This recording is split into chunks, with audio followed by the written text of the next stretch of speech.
Some things are impossible to miss, like an elephant in the room, or a bull in a china shop, or this season's amazing offers, brought to you by PayPal.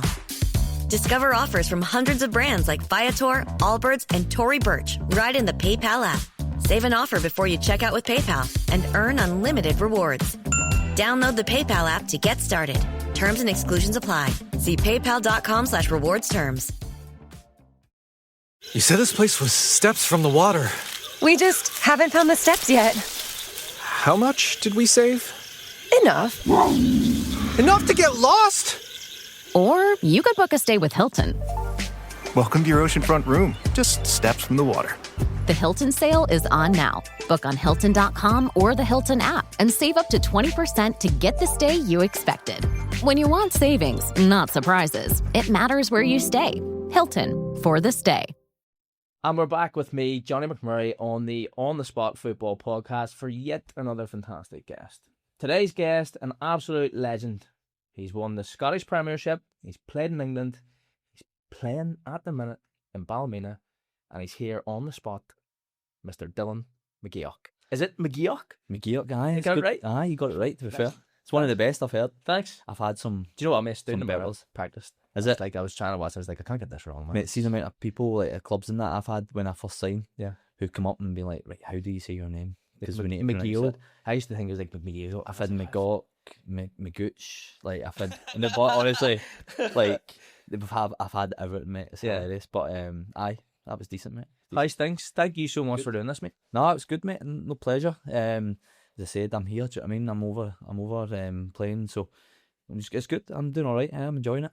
One of the big things that we're going to talk about, obviously, your career, first of all. Fantastic career, mate. Got to dive into all the ins and outs of where you've been.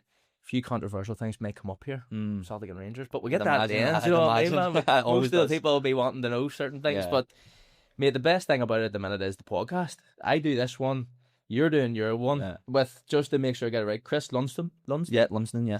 And Mark Boyd. Yeah, Mark Skip Boyd, yeah. You're over in Carlisle. You've started this podcast. What's that like? It's good, mate. Yeah, it's good. Like, it's not really something... I've been on, obviously, a few others, like Open Goal and doing a few radio things in Glasgow, and obviously never really thought much about it. Just go on and talk football. And then two guys you just mentioned approached me and said, listen, we're going to start a new podcast in Carlisle and focus a bit on Carlisle and then branch out a little bit about football in general. So I was all for it. I'm staying there anyway. I'm based there, so I thought, why not? Like, you know yourself, it's easy to sit around the table and talk football, innit? It is. And talk shit for a couple of hours, innit? That's what it is, isn't it? And I'm a listener as well. Like, I listen to podcasts all the time when I'm travelling or in the gym or whatever. So I thought I'll give it a go, and it's good, mate. We're doing all right.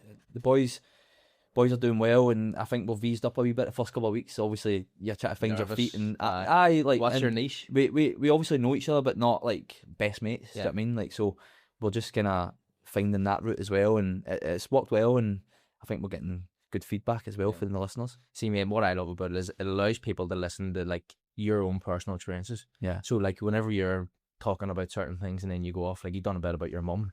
Yeah. You know what I mean? Yeah. Transfers and all, and I'm saying going like that's stuff people are never going to hear about. Do you know what I mean? No, it's good. That is, it's good that, as you said, you open the door to like personal stuff, but obviously as much as you want to share, and as listeners, that's what you want to hear, innit? Like I love it, like when you're watching like Stick to Football and Roy Keane's talking about now something, and you're thinking that's no, like when you watch interviews after a game, that's not the sort of stuff you're getting. Do you know what I mean? You're getting generic answers and all that. Like you want to kind of get into the background of like certain things, show the emotion. The emotion side, and just kind of that relaxed environment, which this is as well. So it's it's good when you feel relaxed and you're open. Do you know what I mean? That's what I think. That's what people can they can feel that. Do you know what I mean? And relate to it, and hopefully they keep coming back listening. Well, mate, it's nice to have somebody in here who also shares the love for the podcast. You know what I mean? It's been different for me coming out for the short period I have. You're obviously still playing at the minute. So how's that been? You've played in Scotland. Yeah. Played in England.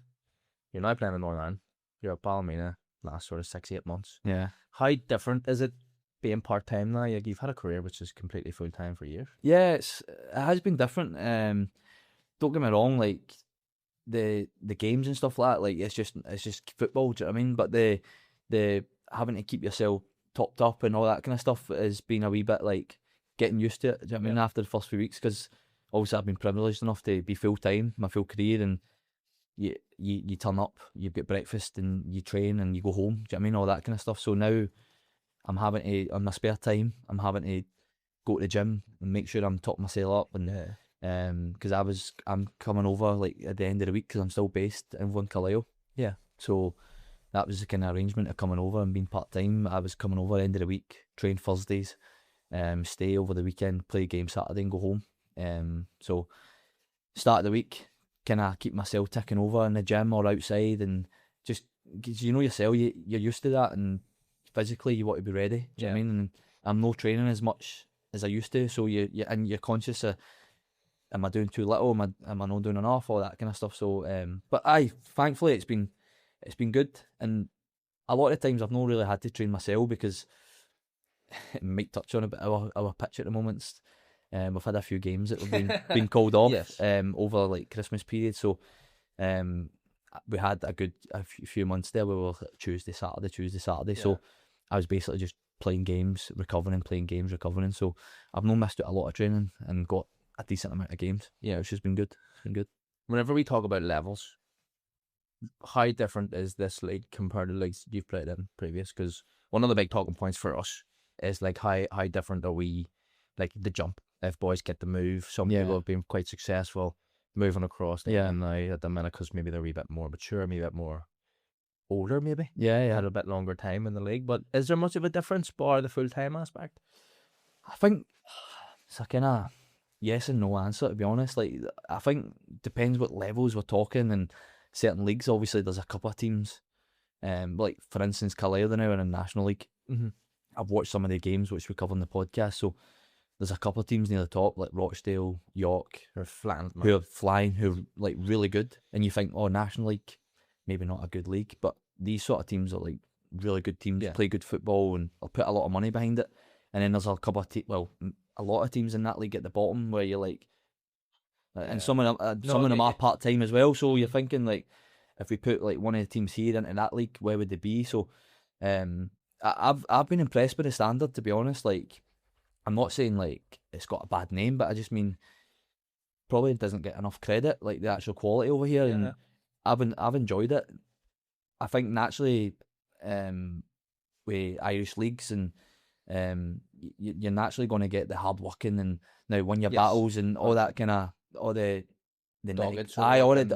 like you're going to get that. You know you're going to get that, and but when that settles down, the actual quality as well has been good. Do you know what I mean? And not that I thought it wasn't going to be, but you're like, nah, this is a good level. Do you know what I mean? And I've not went away thinking, oh, I can't believe I'm at this level and all this kind of stuff. I actually embraced it and thought, this is a good league. Do you know what I mean? There's a lot of good players and good teams and different challenges, which is kind of similar to like Scotland, I would say, like where you've got obviously the big two and obviously Hearts this year as well. There's a lot of top six, like really good teams, but then sometimes near the bottom when you're away to Livingston's on the Astro, it's a different game. Do you know what I mean? So like it's got all aspect where you go to Celtic Park and it's a bowling green, and you think, oh, there's going to be good football today, and then you go to Livingston's and teams like that where they're just putting on top of the Astro. So I feel similar to this league where there's some teams where they want to play football and there's a lot more like chess, and then there's some games where you're playing and it's like, right, we need to roll the sleeves up here and we're going to battle away. So I've enjoyed the kind of different aspects of how the league looks. Trying to figure it out. Aye, that's been good. Whenever we talk about your career, right, and we look back to the start, because usually the way this rolls is I'll bring it right back. And you've came up through the ranks of Celtic. Yeah. You made a slight jaunt to Rangers for a while. Just slightly. Slight jaunt. So talk to me about that. How did it get started for you? Obviously, you're from Glasgow. Yeah. So obviously the big two's in there, so it's kind of, you go one way or the other, enough probably, if you've got the ability that you do have. So talk to me about that, because Celtic's a massive club. Getting started in there, was that like a dream for you to be in that setup? It was. I've said it publicly before, like my family's big Celtic fan. Like, again, they're either one or the other in Glasgow, so we grew up big Celtic fans, and I've got an elder brother who's 3 years older than me, so he get picked up like with a local kind of amateur team at a young age, maybe about 10, 11, 12, whatever it was, into the development stages, grassroots at Celtic. So a couple of nights a week we'd go to his training, and again I was maybe 8, 9 or something. I would just go, and just run about the side of the pitch as my older brother was training, and got to know obviously the people at the club and stuff, and they've seen me running about, and they've obviously kept an eye on the school games and stuff that I was playing, and right away they were like, we want him in as well, like we want him in, but I was too young to kind of be involved with the certain levels, so to like bring him into like the development stages, like grassroots again. Done that for a few years, and then once I think it was like under 12s or something, 11s, they start putting them into like teams, and then just went straight in for there basically. So they knew that I had ability from running about and being involved at an early age, and obviously went through, me and my older brother went through the ranks, up until age would that have been about 15, I think 15, 16, when I made that slight move across the city. Dive across the city. One thing I have to ask you, and I don't tend to put people on the spot too much, but who was the better footballer, you or the brother? I've been asked this a lot actually. What I would say. This episode is brought to you by Welch's Fruit Snacks. Big news for your kids' lunchbox. Welch's Fruit Snacks are now made without any artificial dyes. A snack parents can feel good about, and the same delicious taste kids can't get enough of. All made with no artificial dyes. Try Welch's Fruit Snacks today. The new LinkedIn Hiring Pro can't undo your last hire. The empty seat. Who was actually just that? An empty chair in your office because you couldn't find someone to fill it. So it just sat there costing you money with all its fancy ergonomic features. But LinkedIn Hiring Pro can make it easy to fill that seat with the right candidate. With nearly 60% of businesses finding someone to interview in the first week alone. Hire right the first time with LinkedIn Hiring Pro. Post a free job today at linkedin.com/quality. I would say he's probably technically was better than me. Okay. He was more like, he doesn't play football anymore. So I'm trying to think back when he did play, because he went on to play a little bit of Kilmarnock and Morton and stuff like that, like a decent level. But he was more like both-footed. Okay. Technically, like he would take corners with both feet and stuff, and whereas obviously I'm dominantly right. So I would say I had more. I probably look daft now if you see me now. Like I would say I had more legs at that time. I was more like up and down, and it's covering loads of difference. Sometimes it just. I know now I'm you starting have to to slow like, down, man. You know sinking what I mean? into that number 6. I think I'm probably snail too now. Do you know what I mean? I'm into that kind of middle of the back three. Yeah. But when I was younger, definitely I was more like tenacious and getting about the pitch, and whereas he was more good on the eye, getting the ball and stuff. So it depends what you're looking for, but he technically probably a better player than me, to be honest. Not to diverge too far away from it, like, so we're back on track. You're at Celtic, you get the under 15. Yeah. What's the reasoning behind making the jump across the Rangers? So again, my brother, so he went full time.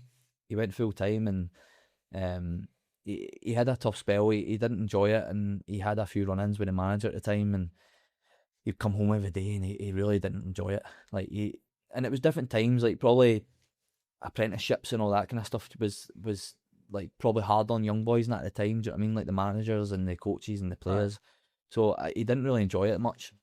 And he's one for he couldn't hold his tongue either. My oldest brother. So managers had a go at him. He's had a go back. So right away they weren't seeing eye to eye. So it came to a head where he was like, I'm not enjoying it. I want to just go.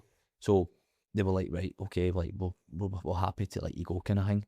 But what happened off the back of that was my family, like my dad and stuff, were like, well, we're taking Dylan out as well, which they weren't too happy about. And my mum always used to play. Now we had like home phones and stuff like that, like you could ring up. So basically had like voicemails from like Tommy Burns, the late Tommy Burns. So saying basically like, come and speak to us and stuff, like don't take Dylan out, and it's unfair to do that to him. And I get the reasoning as well. Like one brother doesn't mean that it should knock onto him, but as a family they just thought, nah, we're taking both. And again, the across the city Rangers were doing really well. Watt Smith's the manager. They're flying, and great facilities, 10 minutes from my house and stuff. So if I was leaving Celtic, the only place for my development was going to be continue that was Rangers. Yeah. Which anybody knew my dad.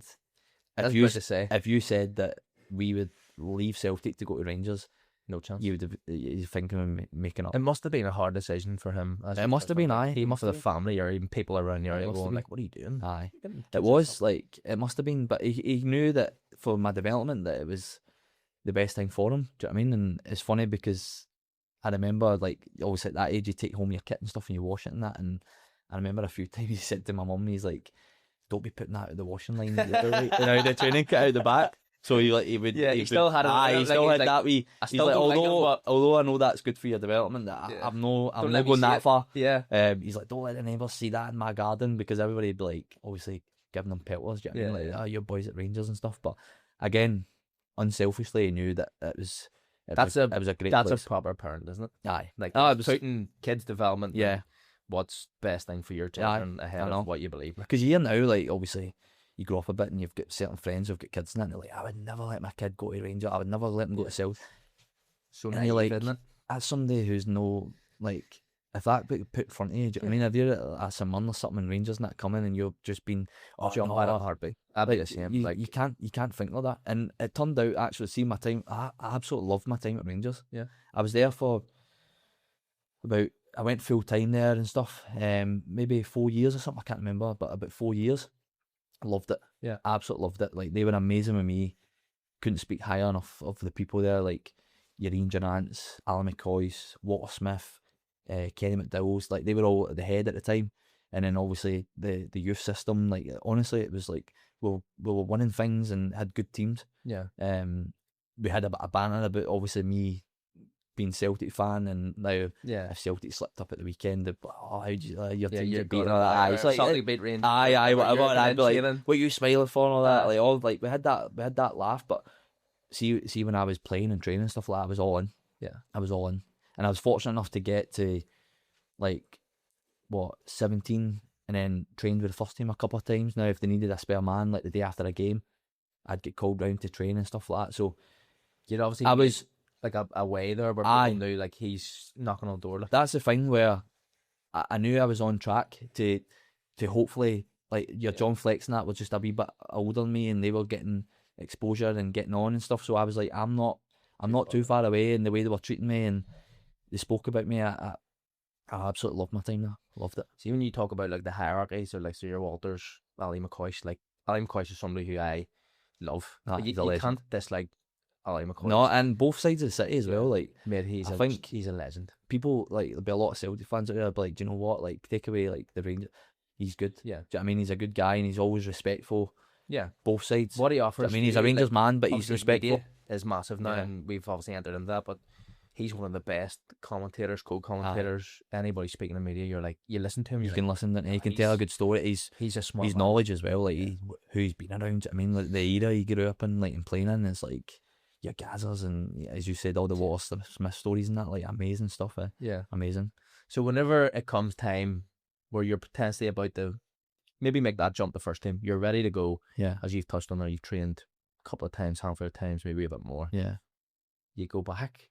I know. Mate, what's happening there? It was honestly totally out of the blue. It was just we played Celtic in a reserve game. Okay. And under 19s or reserves or whatever it was at the time at Barrowfield. And Neil Lennon had just got the Celtic job like a few months back. And he was at the game. So him and his assistant Gary Parker were at the game. And anyway, you can imagine an Old Firm game at that level. But to say there, before we go any further, how intense are they? Like, they're so they intense. must be like. Aye. Are they? When you talk about fans and all, like, Aye. is there thousands coming to watch them youth finals? Fans. So when I was at Rangers, some of the games, the reserve games, I was on the bench for a reserve game, and they had a proper reserve league back then, and they used to play not all the games, but some of the games if they could in the stadiums. Okay. So we went to Ibrox. When I was at Rangers, we were at Ibrox, and Celtic came, and they had Paddy McCourt, I think Niall McGinn.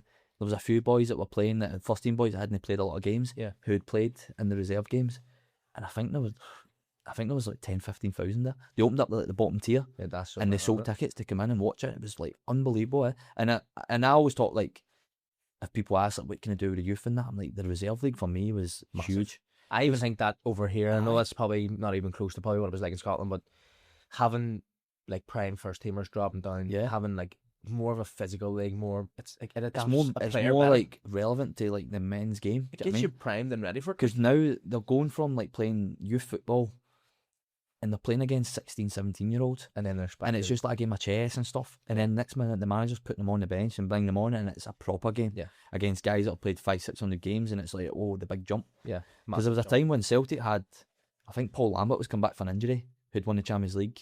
Janino, who they signed or something, like World Cup winner, who wasn't playing for the first team, was playing. And so, like potentially playing against. Like, or even like, if you only make it that level, you're going walking away there going, I played with some of the best players in the world. I think Barry Ferguson on the other side was, when he had a bad injury, he came back and played like a few games. I didn't play beside him, but like a few of the boys had played midfield with Barry Ferguson. Do you know what I mean? You're like, class. that's like unbelievable for your development. So, anyway, the fans and stuff like that is just so intense. From my young age, like even when it's under 11s, 12s, the parents and stuff like that, you just know. You get warped You've into got the butterflies bubble, and that, and the don't you? night Like, before it's you the can't sleep and all that. Do you know what I mean? Like, Celtic you and just know. Rangers bubble where it's like, this is like you own it, don't you? It's amazing. So, it was good. It was good that we managed to kind of, the reserve games were a proper games. Do you know what I mean? So whenever you make that move, sorry, touching on, that's what we're Wales touching came on. in. So we played them in that game, and I'd done well. I'd scored, didn't celebrate,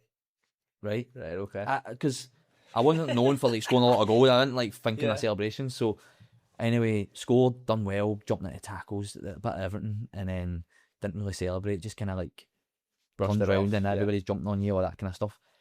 And then the next day, or 2 days, I think, after, the first team at Rangers needed a player to come up and train.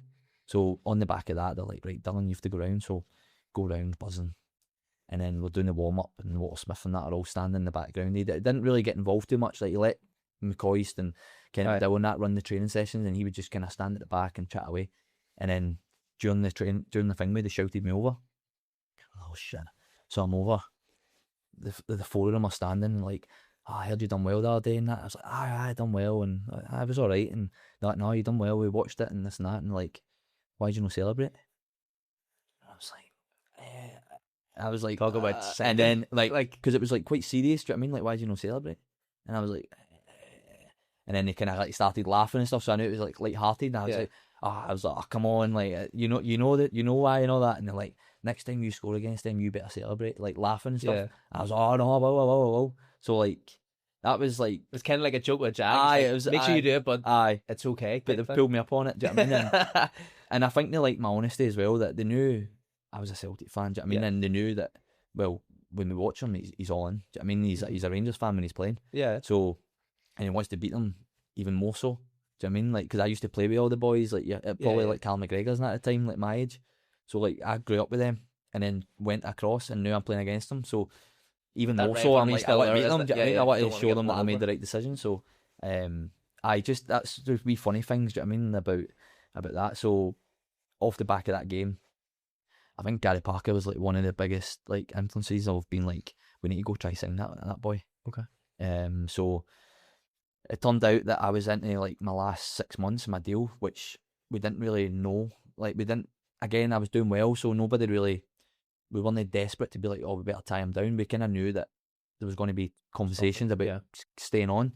But anyway, between that, Celtic got in contact and said, well, my agent phoned and said, Lennon wants you, your mum, your dad, your brothers and stuff to come over to Celtic Park and have a conversation. So my mum, I've touched on it before, but she's not one for like getting dressed up and going and meeting these kind of people high up in football clubs and stuff. Do you know what I mean? She's like, no, it's not for me. Like, let your dad do it. And no, we want to speak to the parents. We want to speak to both of them. No, she won't come, honestly. She wouldn't go to my games and stuff. She couldn't come. Okay. Because she would just like scream from the side of the pitch. So my dad like barred her, honestly, like really quiet woman. But see, like when we were playing, competitive edge comes out. Yeah. So my dad's like, you can't come to the games. Like, you're just going mad. Aye, so she didn't. Honestly, she's never been to one of my games. That's so never. mad. She watches everything, podcasts, YouTube, watches the games on live and all that, but can't come. But anyway, they were like, right, if you're not coming, we'll come to you. So I'm from a council estate in Glasgow and Milton, so they're like, right, we'll come. Next minute, the full street knows, don't they? My mum's get the hoover out, she's cleaning the house, like get a proper clean. You know, that like it wasn't just a clean, it was a proper clean. Like, going out to Marks and Spencer's and getting all the nice stuff. Do you know what I mean, for them coming? So they rock up in this big fancy Range Rover. Peter Lawwell, Neil Lennon, John Park was doing the recruitment at the time, and Gary Parker, whatever, I think. And then they rock up, and all the young team are all outside. Do you know what I mean? Like, they know Neil Lennon's coming and that, so they're all outside, like hanging about. Honestly, they're all hanging about outside. So we had like a couple of hours, a cup of tea, chatting away. I think they just wanted the kind of the human aspect, do you know what I mean, in the family and talk to us and stuff. So we done all that, and then basically, to be honest, up until that point, I was respectful enough to talk to them, but my heart was like, I'm happy at Rangers. Like, I feel like I've got a right good chance of getting the first team here, and I enjoyed it. I enjoyed the people and everything about it. So I wasn't desperate to go. But then when I sat down for a few hours, my head had turned. Yeah, because they didn't promise me the world, but he did. He was like, I was 17 turning 18. He was like, you're being my first team dressing room. You travel with the squad. You train every day with us. You're a first team player. You'll not play every game, obviously, but we'll try to get you minutes and we'll build it and we've got a plan and all this kind of stuff. So once I heard that, I thought, how did I turn that down? And ultimately, that is the dream. Aye, isn't it? that was growing up. Do you know what I mean? Yeah. And again, if I'd stayed at Rangers, it was almost like my last chance ever. Because if I'd stayed at Rangers, I'd have maybe made the progress of making first team appearances. Do you know what I mean? And then who knows what happens for there? You either take your chance or you don't. But I think if I went there and made a few appearances, I don't think Celtic would have came knocking then. Yeah. Do you know what I mean? I think the chance had gone. Unless you're like Kenny Miller or something who's went back a couple of times. Yeah. But it was almost like this is it. Like I go or I never get the chance. And if anybody would, like growing up, I think if you get a chance to play for your team, especially Celtic or Rangers, then you'd bite your hand off for it. Do you know what I mean? So that was when I was like, right, I think I need to go. The one thing that comes to mind here is you've had a very brief conversation before, fellas, at the side of a pitch about celebrating. I don't know. When you go back in there and say, I'm going to Celtic, surely that must be like, oh, it was Jesus. Brutal. It was brutal. I actually never went in for that week. I never went in. Mate, I think I would be terrified. I think I'd be like, mate, I couldn't face it. Yeah, I couldn't. I don't think I because they knew how much I enjoyed it, and again, I always speak highly about Rangers because I loved my time there. There was nothing they could have done. Like there was nothing. It wasn't a case of like give me no money or like that's just what it was. Just like what was inside me. Do you know what I mean? Growing up like that, nobody could give me that. Which is, I'll get on it, but basically, they found out, like we told them, and then obviously they were like, "What's going on?" Do you know what I mean? Like we need to sit down and have a conversation. So I remember the first day I was going back in. And I was a bit early. I think I was a bit nervous. I was like, I'll get in early or whatever. And I stopped at a wee shop for something, water or something. And I remember paying for it. And I looked down and they had like, all the papers, like kind of lined up. And I'd never buy a paper, do you know what I mean? Never. But I looked down and I seen like my face on the paper. And it was the back page. Can't remember what paper it was, but it was the back page. And it said, Dylan KO's Jers again. And that's the first time I've ever seen my face or like in the paper. Do you know what I mean? Like nobody, I've never had any publicity or anything. Like I was a kid, so I was like, how did they get a hold of this? Yeah.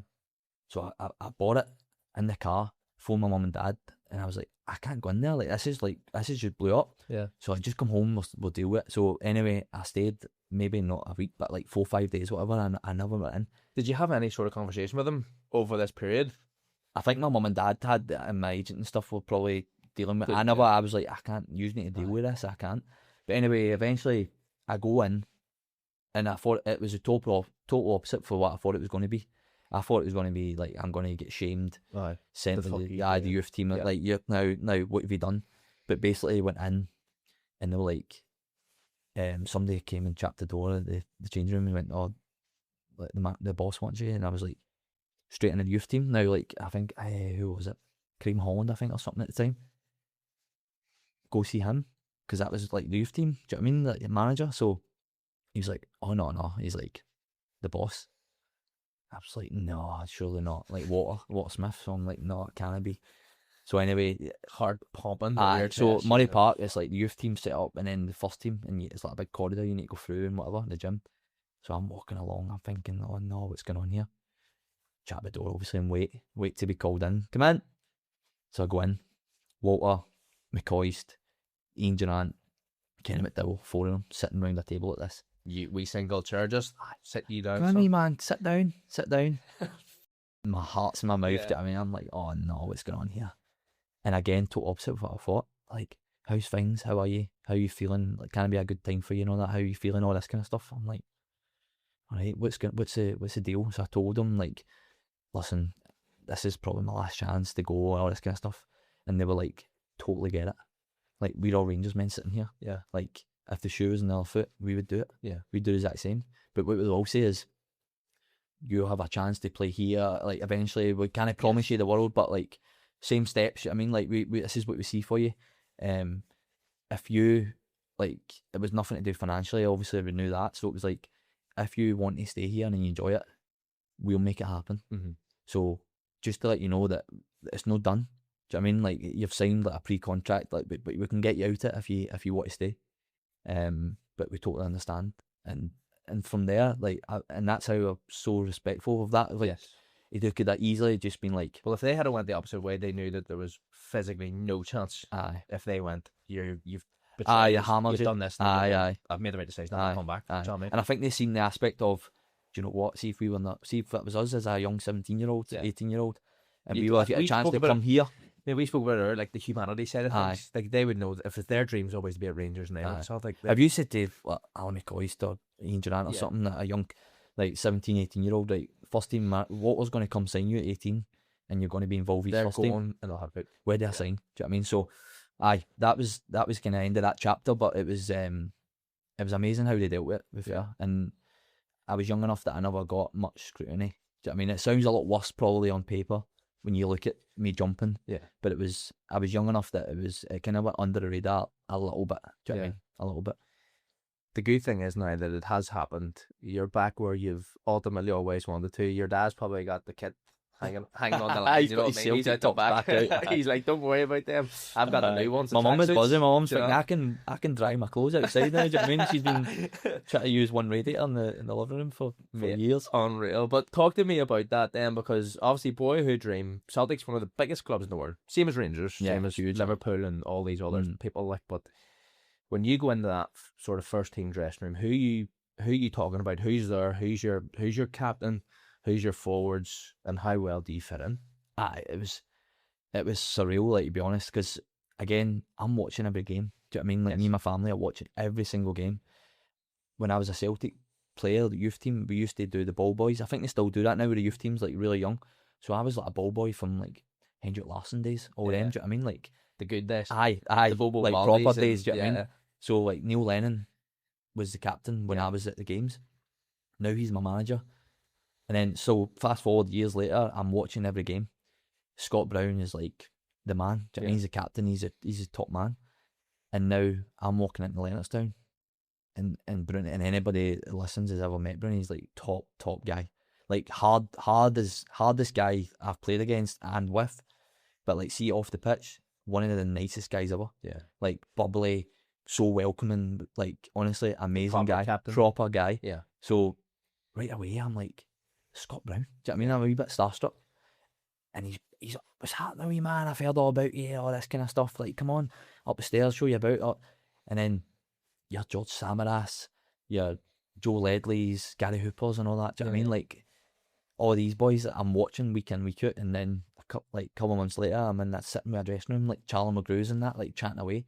And end up really pally with him. Do you know what I mean? I think because naturally, Glasgow boys like Charlie and stuff like that, you gravitate towards him. Bruni, like, is life and soul, the whole place. Do you know what I mean? So I end up pally with him. Do you know what I mean? Like, we've got like even a big deal. I'm like showing my cousins and that. I'm like, Scott Brown's number. Yeah. Do you know what I mean? Like, What do you say, lads? look at that. And you're like, You phone him "Oh, text him, Phone or him. text him. That. Here, Nah, Nando's, nah. well, lads, here. I'll phone him here. Aye. Talk the skip. On my people, like, no people, I'd say. BBM. Maybe, BBM. Ah, like, yeah. Me and Bruni The out for a blackface Nando's. No, just letting everybody know who I'm out on Nando's with. But I just still like a wee kid. Do you know what I mean? Like, Yeah. I can't believe that I'm in the dressing room with these boys. Do you know what I mean? And I said like Neil Lennon and stuff, my manager. Do you know what I mean? But then soon enough, like, it changes. Obviously, it becomes serious. It comes Let's serious, go. especially when you're learning. Do you know what I mean? Like, Yeah. if you come off it at all, he's on you. Do you know what I mean? He's on. Is he like a very old school manager in Aye. terms of like work hard, play hard, do what you need to do, and then have your fun at the end? Aye. He's proper. Like, he's all for a laugh. He's all for the boys. Like, having a night out, have a drink. Yeah. Now sticking together. Like, he's all for that because he was that as a player. Do you know what I mean? But when it's crunch time, it's crunch time. Yeah, do you know what I don't mean? mess. Like, There's there's a line. no, and even more so, which I found out later down the line when I was at Hibs. When I was younger at Celtic, I thought it's probably everybody does. Like, he's always picking on me, he's always on me, he's harsh with me, he's always this. But when I find out years later, when I was at Hibs and I was more a established first team player, see the boys had done that way. That was his. He had the respect there for you. That was his boys. Yeah, that was his boys. 100%. Do you know what I mean? Like, see the ones that I seen that he didn't even really bother with them. Yeah, they were just sidelined, and eventually they were gone. Yeah. So, it came crashing down when it was like, right, this is proper stuff here. Like, this is no youth team anymore. Like, you're even things like, see, International Week, the full place. I'm going away with the 21s with Scotland, or 19s or 21s. The whole team's all going to, like, Bruni's away, do you know what I mean, doing qualifiers with Scotland. Joe Ledd's away with Wales, like the full place, like Israel, they're all over like proper men's football, do you know what I mean, like at the highest level, like qualifiers. And then I'm training with them every single day. Yeah. Do you know what I mean? So it's like, these are proper players. See, whenever, like, I can't comprehend what that training session would be like, but when you think about a small sided game, like, are you dizzy at times? Like, are you going there going, it's like, and then whenever you, not saying you're dizzy, obviously you've been put in there because you're technically able to compete. Yeah. Do you know what I mean? Yeah. But when you take that step from where you are in the first team, the first couple of sessions, are you like, whoa, this is a level. Like, Even like the boxes. Yeah. I mean, like, see, after the warm up and you do the boxes and stuff, as a wee rondo, bit of crack, and you're like, I'm like, what's going on here? Like, Yeah, the standard is unbelievable. And boys who, like, I'll touch on Bruni again, probably doesn't get the credit yes, that he 100%. like he deserves from like quality wise. Like, we know everything else he brings, like that drive and the way he is, the hunger, but see, quality wise, on the ball, I probably didn't give him the credit of watching him. And then you go into boxes, you got like possessions and stuff. Like, Lenny was big on possessions, like 11v11 possessions, half a pitch, and like the standard. Do you know what I mean? You're like, wow, yeah, you're not getting close to these people. like not getting close to them. And it was good for me because it was the work rate stuff in that as well. And I always worked hard. I was always fit and I always worked hard. But I'm watching Scott Brown, I'm watching your Joe Ledleys and stuff, like, and Van Dijk at the time as well. Like, Van Dijk came in a couple of years later, but these guys are like on it every single day. Like, Scott Brown didn't have to be, because he knew he was going to play every game. He was captain of Scotland. He was Lenny's man. Do you know what I mean? He was a top boy. He didn't have to be. He could have chilled for a few days if he wanted. Now I'm a bit tired. Leadership, isn't it? He was like the standard. Yeah. Even the warm up, like, nobody's coming off it. And you can see that now with Callum McGregor. He's took that on. Do you know what I mean? Like, the way he is. So, it taught me a lot. Although, like, I didn't go on to play like a lot of games. I played enough that I'm like delighted about. But absolutely, one game for me would have been enough. It's more than, do you know what I mean? 90%, Like, just walking or on the pitch 99% once, I'd of be the like, people. right, if I don't play again, I'm happy. I'm But the education that gave me, like, from an early age, playing with these guys, do you know what I mean, and how they do things and how they live their life, like proper pros, do you know what I mean? And they enjoy themselves when they win things, but like day to day, it's like they're on it. Whenever you sort of enter that change room, right? And I had a conversation last week with one of the lads who was at Man City, and obviously Europe becomes a big thing. Celtic are in Europe every year. Yeah. Do you know what I mean? Yeah. They have to be. It's renowned, right? Whenever you're going, so you've come in that time, you're a young lad, you're obviously a part of the squad, you're going on these trips, you're starting to experience the new world, travelling to here, there, everywhere, playing against all these different players. One thing I have to ask, and Celtic are obviously a massive club, did they have their own plane?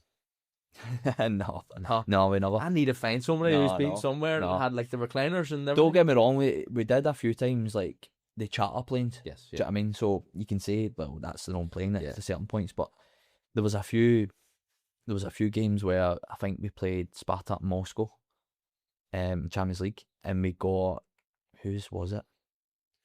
I think it was the Chelsea owners. Is it Abramovich? I think it was his, or it was his old one or something along the line, something to do with him anyway.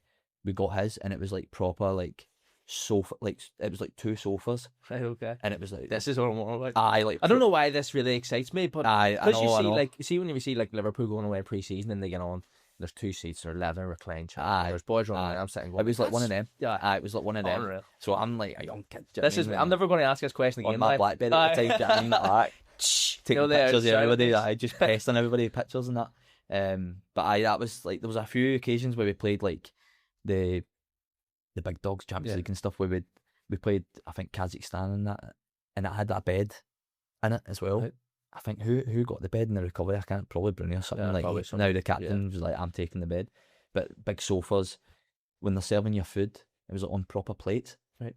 Now it wasn't like tray. Now the trays, it was like proper plates with like knife and forks and like glass, like glasses and stuff. And you're like, this is mad. Do you know what I mean? But I feel like I'm sitting in a restaurant here. But amazing memories. Like them sort of trips. Like, again, didn't play every game and stuff like that, but like, see the memories. Yeah.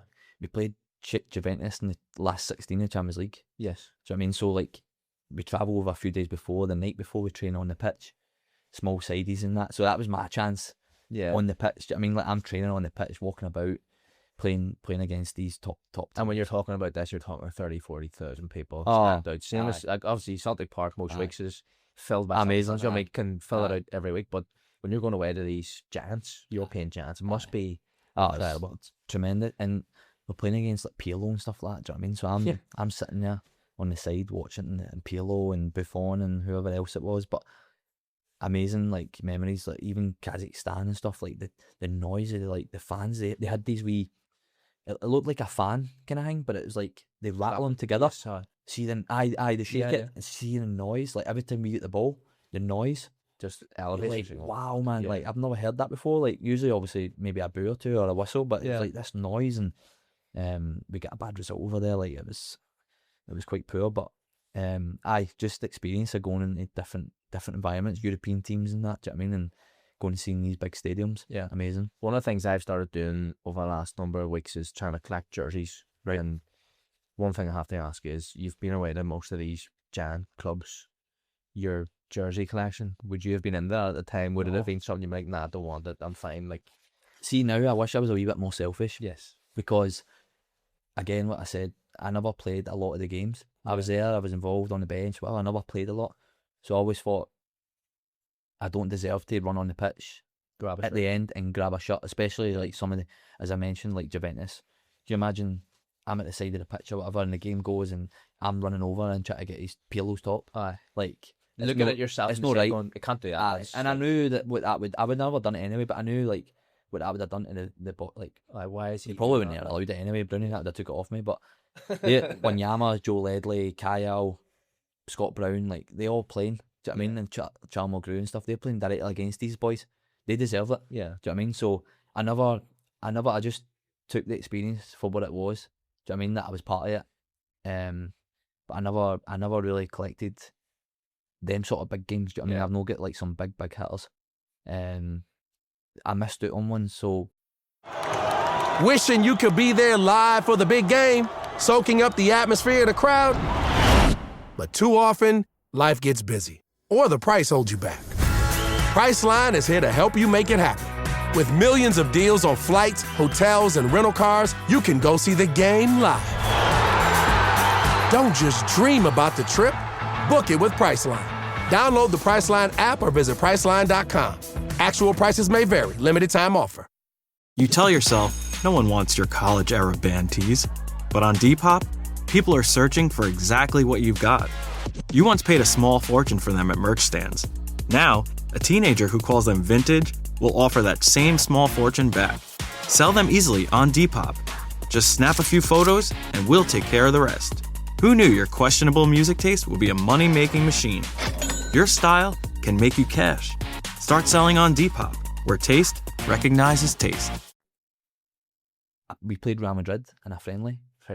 And basically, it was in between qualifiers, so we'd arranged it obviously the year before or whatever, so we had to play the game, and it was in Philadelphia. So we flew over, and Lenny, the first game was tight in the qualifiers, so the second game was quite big. So he was like, I'm going to play all the kind of fringe players. So I was like, brilliant. So I started, and we thought Real Madrid were going to do the same, but they were just using it as a proper friendly game. Yeah. So Neil Lennon comes in, right? We're all getting dressed and stuff like that, thinking that would probably be like the B team or whatever. Yeah. Lenny comes in, doesn't say it, right? Gets the board, starts writing up Casillas, right? Fuck. Arbeloa, right back. Ramos, I think it was Varane. Like definitely, these names that they definitely started or they came on, but Varane, the boy Carvajal, the Portuguese boy left back, and it was Alonso, Kaká, maybe Isco. Kaká, the Brazilian Kaká. Like I grew up watching it. Like I love Kaká. Do you know what I mean? Like he was like my the AC man days. I loved him. Yeah. And then Benzema, Di Maria, and Ronaldo, Cristiano. So mad. He played. I played on the right. He played on the left. So directly against him. So I was like, I'm getting his top. I'm getting. Me and Adam Matthews were like doubling up. So I was like, I was jockeying Ronaldo, and then Adam Matthews is jockeying me. Do you know what I mean? Like, once he goes past you, double, I'll get him. I'll show him that way, and you jump on him. Yeah. But like, he was just there like for show. To be honest, it wasn't like full flow. Do you know what I mean? Like, the fans and that were all there to see him. Do you know what I mean? But and to be honest, it was probably my best game that I played for Celtic. Like, it was just like no pressure. Yeah. Like, you're playing against like the best players in the world. You're testing yourself. And I ended up playing really, really well. But anyway, what happened is I thought, I'm getting his top. Maybe about the 60, 70 minute. The ball goes up in the air and I was playing wide. And I looked and nobody was going for it. I was like, I better go for this here.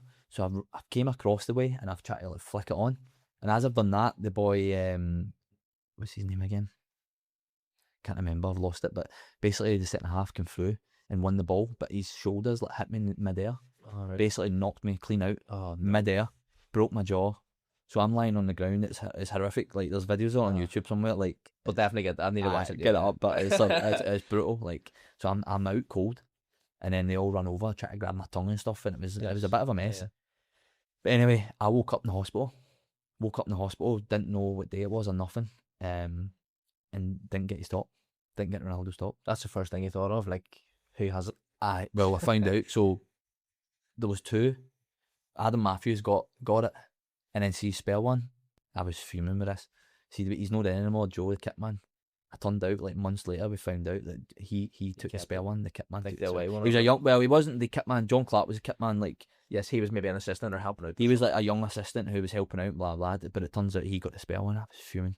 So I basically got a broken jaw, plate put in, no top. Didn't get my own top. They ripped it. They cut the scissors right off it. But I've got the memories of. Was that, I think, not that this matters, was this him as Ronaldo 9?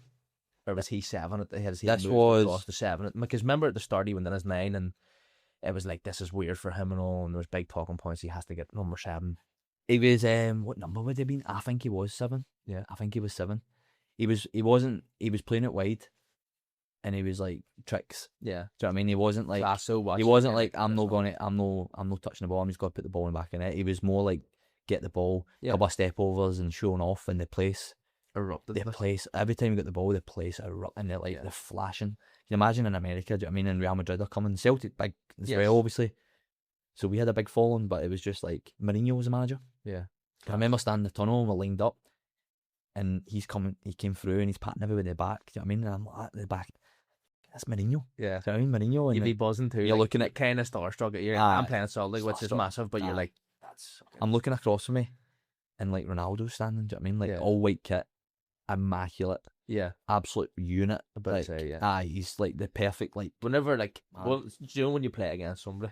And this is probably last, because I don't want to fanboy over a second. No, I fanboy him as well. I fanboy him. I love him, like, but when he's running at you and you're just, you know, you're hand on, keep him touch him, and you're just like, I want to smell this fella too at times, but it's like, was he solid? Like, when he put any bang, speed, pace. To be honest, he never really let us get close to him. He didn't want injured. I think it was just like obliged to play in these games because they've probably sold the tickets. Yeah, because he's coming. So he wasn't like, every time he got it, he was like driving at us, and we got like crunching tackles into him and that. He was more like, just not getting injured. Get the ball wide. I'm jockeying him. He's doing a few step overs. Sees it as like a 2v1 and just like knock it off to somebody and just like the fans are all taking pictures. So it was like, but again, I'm I'll be talking to him and all. I'm be like, what's happening? Trying to get close to him and all that. Like, oh, unlucky mate and all that. But that was so talking about obviously talks and stuff like that. That was the closest I thought I was going to get. But I've got the memories. Do you know what I mean? Yeah, I've got the memories. Scumbag, man. For what I remember anyway. I hope it gets dirty or something and the boy doesn't get it anymore or something happens to it. I might reach out and see if he's got it. Give you a pack. I'll buy it off. You open. Unreal. So these, like, the reason why I ask these questions is obviously I've never got the experience that. So anywhere close to it. A lot of people will never even get to experience some of the things. No, I was lucky as well, to be fair. Like, so like, for a lot of people listening, they're like, this is like no, it's amazing. Like, obviously Celtic's a massive club, do you know what I mean? And you get a lot of benefits, and one of the benefits was playing big games, do you know what I mean? And big friendlies, and that's the chance, do you know what I mean, that I got to play against them. So it's funny now, like, my daughter's 6 and she's in school, and the wee boys are all Ronaldo fans, are giving to Sue and all that, right?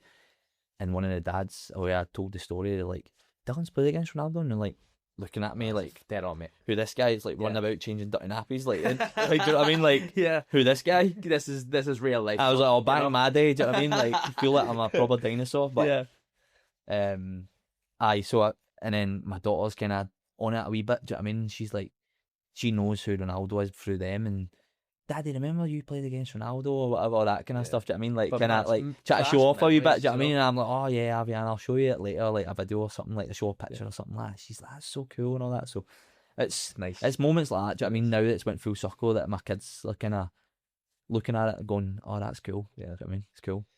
One thing I have to speak to you about is you were quite successful at your period Celtic. So, I mean, 4 Scottish championships, 2 League Cups.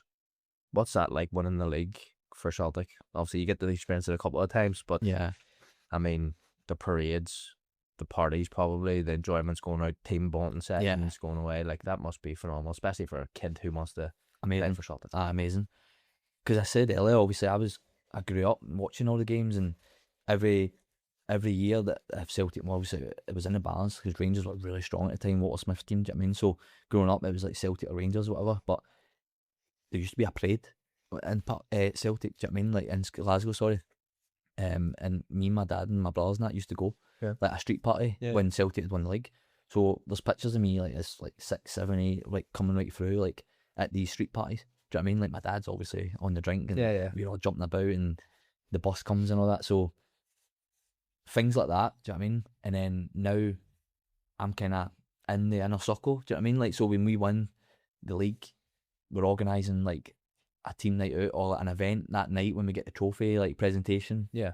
So now I'm in there, do you know what I mean? So me and my missus are like going to like places in town where it's like, no, it's exclusive for like just the staff and the players now, do you know what I mean? And so we're in there mixing, and you've got obviously all the players and their missus and all that, and we're all having a drink and stuff like that. So like, you're in there in a circle, do you know what I mean? So you're like, this, like, wow. And then we're going out to Parkhead, and we're going out, and all the fans there, like thousands of them, are all outside, like cheering and singing and all that. I'm like, I was one of them. Yeah. Like a couple of years ago. I started there. I mean, that was a couple of years ago, and now I'm walking about holding the trophy. Do you know what I mean? Like, even though I never played like every minute of every game, but I'm like, I've been involved to get a medal and stuff. So it's pictures that I've got, like, holding the SPFL trophy, do you know what I mean? And you're like, wow. Yeah. So it's amazing. It's amazing that I managed to be involved for the years, do you know what I mean? And we were really successful. And again, I was just a fan. Yeah. You know what I mean? I was just a fan, and I was thankful enough to get involved and won some trophies.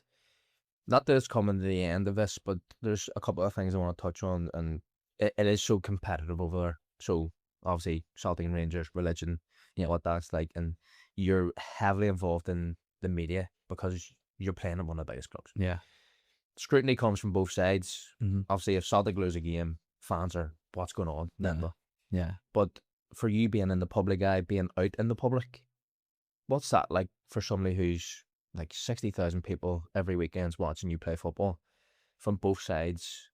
Sometimes you'd say, out for Nando's, you want to have a nice dinner. I know. There's people watching, maybe Rangers fans being like, there's McGeouch. Yeah. And then Celtic fans are like, here, there's Dylan. Aye. Do you know, like, what's it was tough. Like, I think it was more like myself, like how to because I've went from a normal wee guy, do you know what I mean? That just ran about the streets playing football.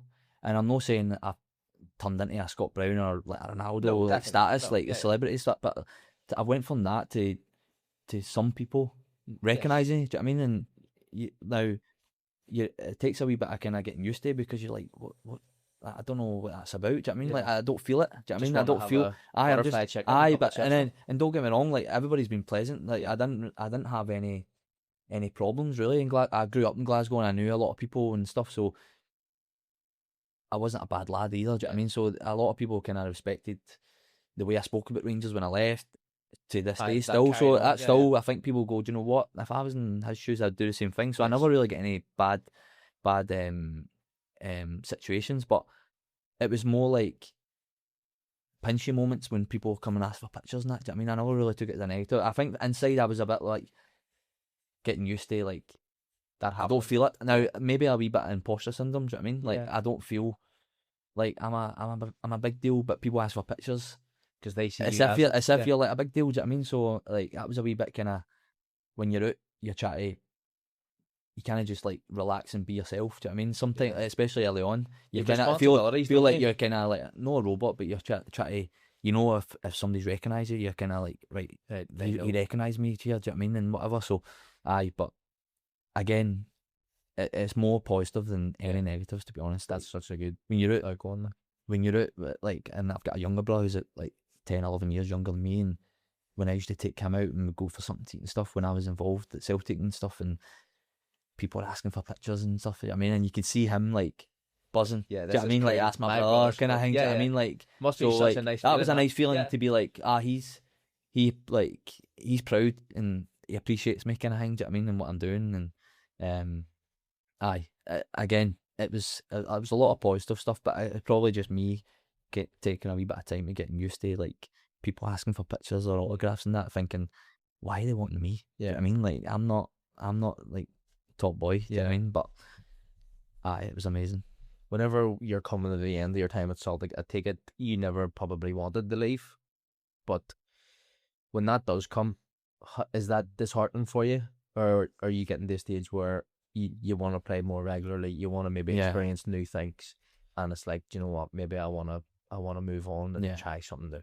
Yeah, it definitely came to that where it ran its course a wee bit, and I never broke in what I thought I wanted to. Do you know what I mean? Like, and again, I knew I had ability and stuff like that, and I was training with these boys every day, but I'm trying to break in at 18, 19, 20, 21 against Scott Brown, who's the captain. He's captain of Scotland, like flying. Joe Ledley, was top player.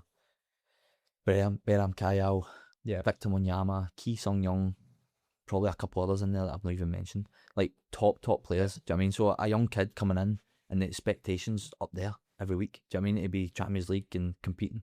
I wasn't at the level. I wasn't ready to go and come in and just break in and play every game. So it got to like maybe 21, 22 where boys my age were out playing a couple hundred games week in, week out, and I'm kind of sitting there playing 10 games a season, 12 games, do you know what I mean? And 20 minutes here, 20 minutes there. And I thought, right, for my career, like I could stay here another year or two and just wait for be on the bandwagon and be like, oh, amazing, like I'm still here. But to my career, like I'm hampering it a little bit. Do you know what I mean? I need to get out and play. So Alan Stubbs took over at Hibs, and I think the connection with Celtic, obviously with Stubbsy, he was like, right, can we get some boys on loan and stuff? So I went there 6 months on loan. Yeah. And I loved it. Yeah. At Hibs. And I absolutely loved it. And once I got that wee taste, I knew when I went back, I had another year at Celtic.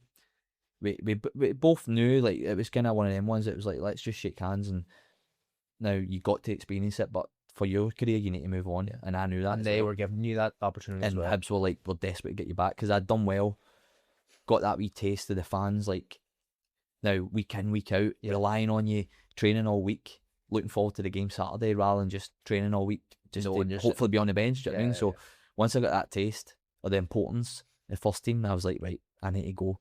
And I went to Hibs. What was that like overall? Is that one of the most enjoyable periods because you're a young, energetic kid going, I'm ready to rock now? Aye, I think so. I think because I was a first team player. Do you know what I mean?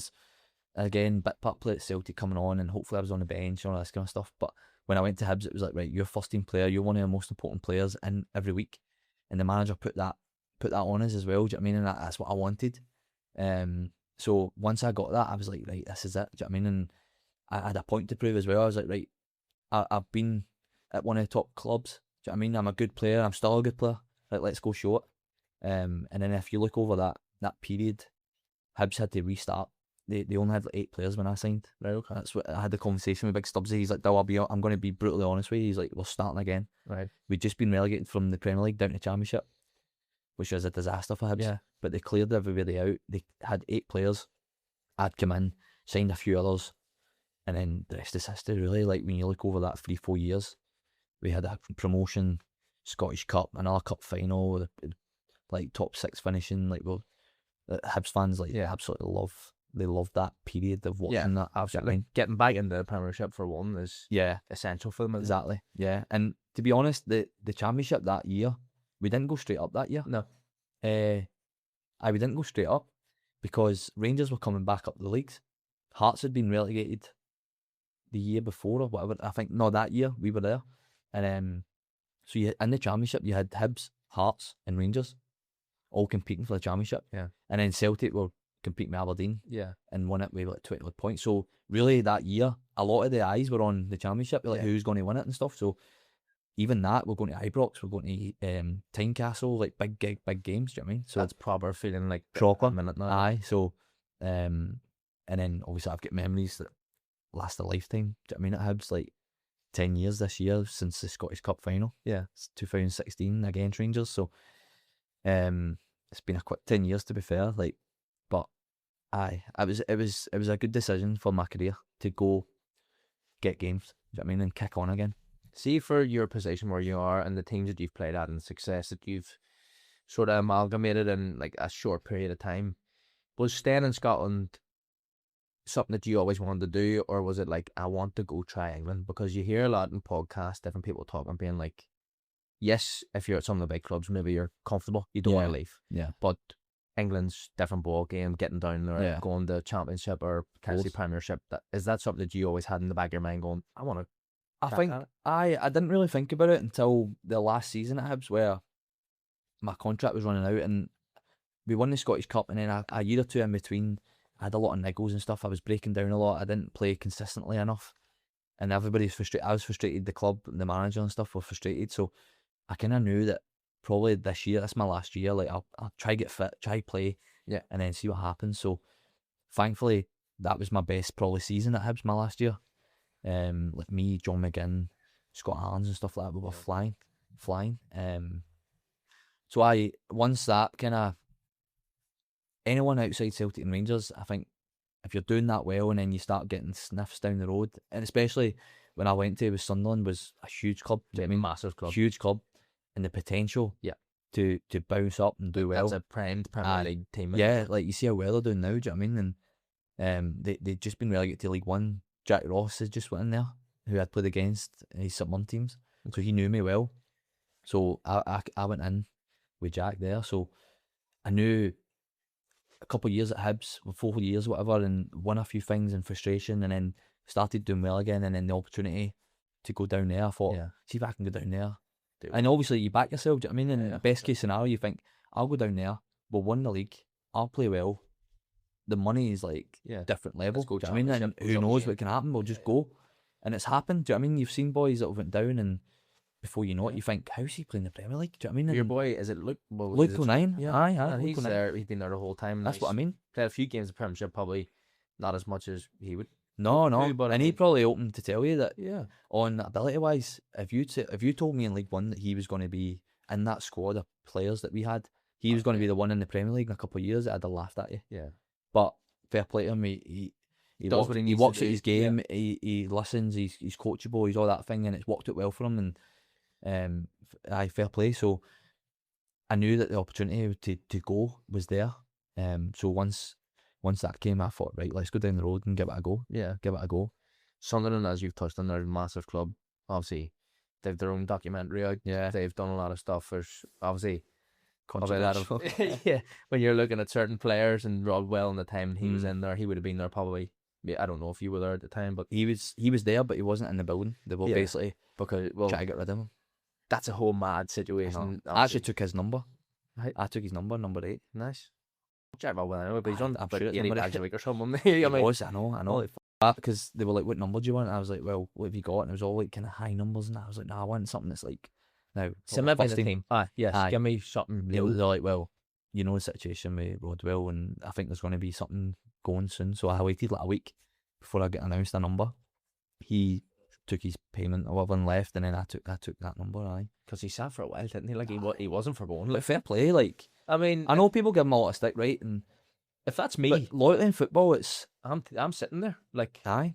Where's he going to get that money again? They put it on the table, and That's they his offer him it, contract, and they've no had relegation clauses, whatever it was, and he's entitled to it. So it's like, well, would anybody else walk away for a normal job on that money? No, unless they were getting compensated. Do you know what I mean? And because it got to the stage where it was like appearances, wasn't it? Like he could play so many games, and then after, like they have to give him a new deal or something. Or something. He gets this bonus for per appearance was something crazy. It was like, mad. It was mad. Yeah. It was mad money, but it wasn't his fault. Do you know what I mean? He signed the contract, and see at the end of the day, see if he get injured or a manager come in at any point during that and went, I don't want him, get him gone. Yeah.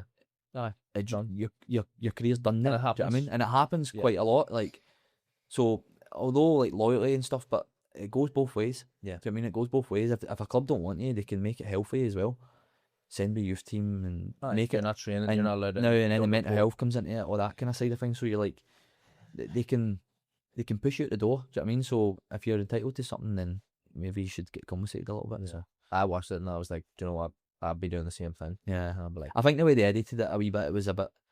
I think he said a comment about like, oh, no chance. Like it's if like I'm refusing to play. Yeah. I don't think knowing he wanted to play. I think knowing the boys there have spoke about it, being like he wasn't a bad lad at all. No, he knew. He said no chance because he knew that they would never put him in to play. Do you know what I mean? They knew that they would made their mind up that he'll never play again. They need to get rid of him.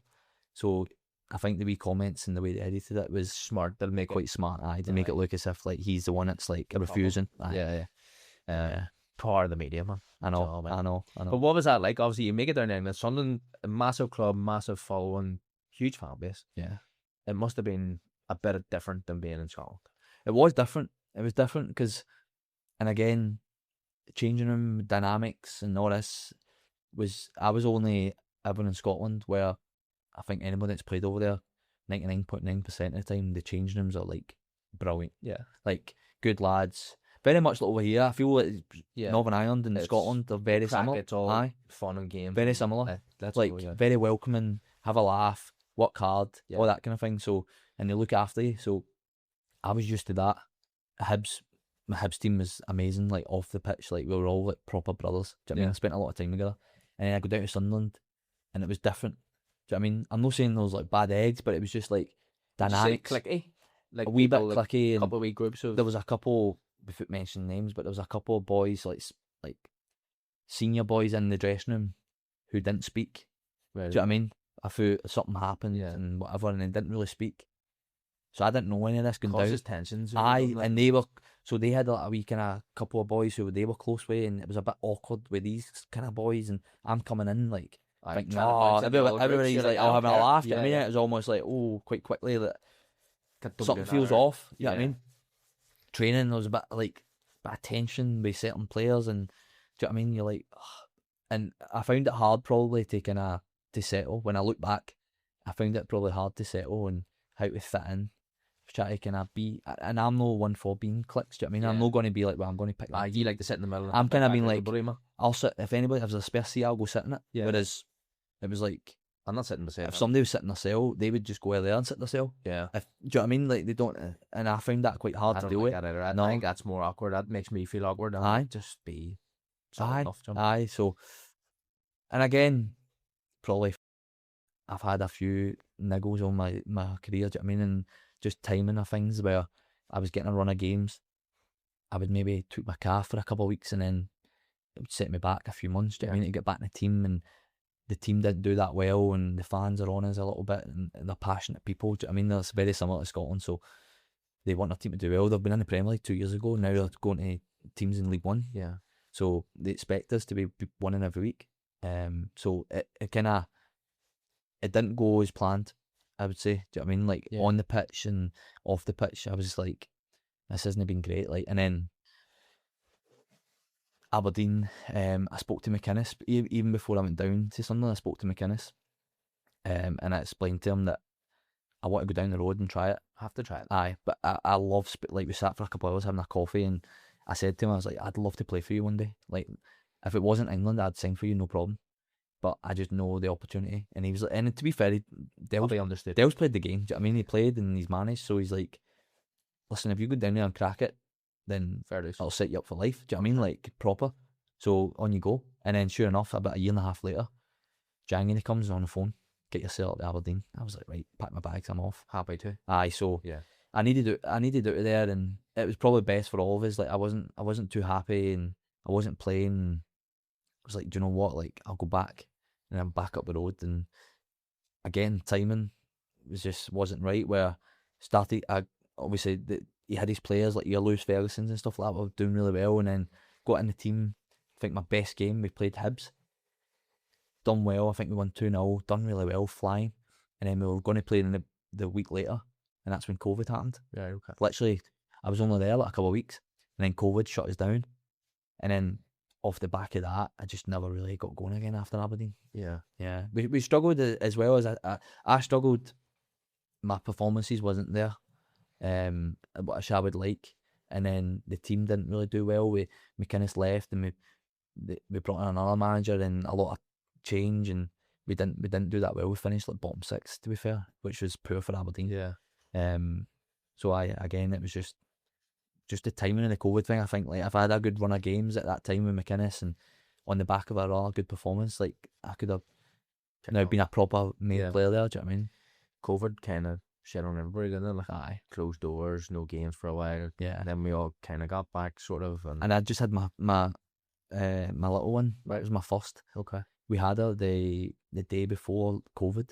Right. So the day we got out of the hospital, that night, Boris shut us down. So horses on the rooftop. And I know it's nothing to do with football, but I know they were all filling the suitcases up, and I'm themselves. Like, you're stuck in with this wee newborn baby up in Aberdeen, no family, no nothing. So all that, do you know what I mean? Like, I know it's not like directly involved, but it was all the wee things, all the wee 1%ers. Do you know what I mean? I was like, it was me and the missus are learning as we go with this new baby, and we're scared in case she gets COVID, and 100%. Who knows how deadly this thing was, and we're paranoid, and try to train as well. Do you know what I mean? And do all these things, and swim sessions and up and the 5Ks. Remember the 5Ks? Well, luckily I didn't have to do one. So I done my knee. Oh, did you? Just before COVID. Well, I done my knee. I think it was January, February. Just before that. It was March March. Before, yeah. And then I got the operation done. And weirdly, I got out to Dubai. Mrs. Lucy was teaching. Oh, bro. So I was like, there's no point in me staying here. I'll go to Dubai. And then it was like everything shutting down. And I was like, I have no visa. So I had to leave. Oh, did you? So I came back, and then seeing I'd tried to do gym sessions in the back garden with 2 bins and squat. The only thing I would say about that this COVID year was the summer was unbelievable. The first 3 weeks, it was a party. Everybody was home, mate. The off license was still open. Didn't know what day it was. Everybody had carrots in the back with barbecues. We were all doing that. What was it? Was it House Party? Yeah. The app? Did you remember that app? Yeah. We were playing like charades or whatever we call it, and bingo and everything on a Monday night. And glasses away, the wee ones in bed. Me and the missus Monday night. Yeah. Do you know what I mean? Monday families were doing like quizzes and all. Remember, there was all sorts going on. There was a lot of. You'll never get that time back where everybody's off, and weirdly, as you say, the weather was fantastic. Nice. Do you know what I mean? But yeah. Like, when are you ever going to go for a period where 6 months you're going to be fully paid or whatever, and you're going to sit in the house? That's the thing. Like, obviously, the negative side, there was quite a lot, but positively, like, I got to spend a lot of time with my daughter. Do you know what I mean? Whereas, you know what football's like, you'd probably get like 2 days, and it'd be like, oh, I've got a game Saturday, you need to train. So when I'd have been away and my missus is sitting in the house, do you know what I mean? So I actually got to like proper spend like time. 6 months, like just us in a little bubble, which you would never be, which you don't get. So, take it to chin. When that all subsides, though, football becomes back. People start playing games behind closed doors, no fans, slow introduction to fans, 500 people, and then up and increasing. But what was that like going back? Were you ready to go back? Did you miss it? I did. I missed the routine. And that's one of the, I'll touch on it like after Aberdeen. It was like you're programmed from when you leave school, you go straight into football. thankfully I played full time, do you know what I mean? And you just get up in the morning and you know what your routine is. You go into training, you get breakfast. And we're very privileged. Like, everything's done for you, like, to a good standard. Do you know what I mean? Like, people are making breakfast for you and you get to pick what you want, all this kind of stuff. So going through that to kind of not having your routine, going out and having to do your own running sessions and all the gym sessions and stuff, it was tough. So once it came back a little bit, I was delighted to, obviously, in the house with a newborn as well for months. Do you know what I mean? Don't tell the missus, but I was like, itchy. I'd like to go into training, do you know what I mean? So it was good. It was good to get back. It was definitely good to get back. But what I said a wee bit there about when my contract ran out at Aberdeen, and I went a few months where I had a few opportunities, and I was like, do you know what? Like, no, I'll get better. Like, I'm at Aberdeen. I was on like decent money, and the offers I was getting, I was like, no, I need to get better than that. And I put things off. And the league started in July, August, and then I was like, itching a wee bit. I'm missing this year. Yeah. And then, sure enough, we're going back to these clubs. Like, budget's gone, budget's gone. We've got too many players. No anymore. All this kind of stuff. So I found myself, Johnny, for like a few months where I was round the local park, trying to keep myself fit. I remember I had to go to Sports Direct and buy a ball, like, because I never, like, again. We just turn up to training. And everything's there. All the bibs, the cones, all the times, everything's mapped out for you. Do you know what I mean? So now I'm stopwatch, having to go. I was using my phone for like the distances now, the app thing. So like setting out like runs. The go by like balls, all the cones, and then every day I'd go down, try to think of like stuff to do to keep myself ready. Because I thought if the phone goes, I need to be ready. Do you know what I mean? I can't just be standing still. So I'm running around the local park, there's like dog shit everywhere, do you know what I mean? And like glass and all that. I'm like, how's my career went from where it was to now, and I'm forgot about it, do you know what I mean? And nobody cares. So that was like mentally challenging, where... Were you scared? I was a bit, I did. I wasn't at the start because I was probably naive for me. Like, I thought, well, I've played at big clubs. Yeah. I know I'm a good player. I'll get something. Do you know what I mean? Like, I'll get something. And then when it never came and the phone wasn't going, I'm phoning my agent every day going, money and what's going on here? The money's drying up. And I'm like, my missus is like, not pestering me, but she's like, have you heard that? And I'm like, and she stopped asking me, do you know what I mean? Because she knew it was hurting me, do you know what I mean? Like, to tell her, I was like, no. And, well, he's asked this club, we're waiting to hear back and all this kind of stuff. And her dad's on the phone being like, oh, like, have you heard that? Because he's worried as well, thinking, where are they going to be? Do you know what I mean? And so I was a bit worried. But I knew I need to be ready. Do you know what I mean? And again, probably having the education of doing things properly with these players, that I was doing things properly. Do you know what I mean? And the phone eventually did go, and it was at Forest Green. Okay. Guy, Stevie Grieve, Scottish guy who worked in Scotland, and he just took over like the sporting director's role. And this was this was November, and he phoned me. He was like, come down and train, and then we'll sign you. I was like, right, okay. So right down, done like a Friday session, just like sessions and that, and then done a fitness test. And to be fair, I blew it out the water. Cause all I was doing every day, I was doing some ball work, but every day I was like fitness runs. So blew it out the water, and they're like, the afternoon, they're like, right, come sign 6 months to the summer. Brilliant. And it was brilliant. Yeah, it was brilliant, and it just got me back playing, put me in shot window again after like big Duncan Ferguson come in. Yeah, who's a character. A character. A scary guy. Yeah, as you can imagine, like the stories, like he's a proper. He's a man, isn't he? Like, first couple of days.